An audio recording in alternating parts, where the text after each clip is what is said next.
Saudi अरब के इलाके eastern region में सिंधी म्यूजिकल नाइट का एहतमाम किया गया, जिसमें पाकिस्तान के नामवर गुलकारा बुशरा मारवी ने अपनी आवाज का जादू जगाया और मनचले नौजवानों ने फोक गीतों पर खूब रक्स भी किया।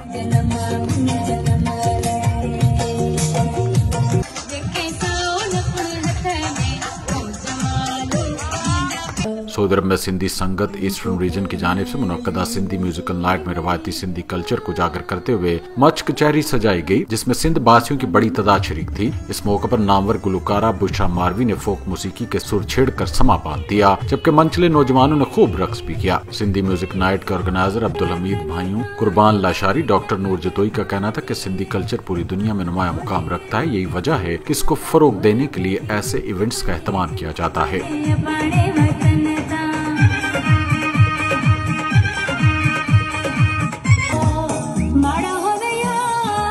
नाज़ीम, SBA न्यूज़, सऊदी अरब।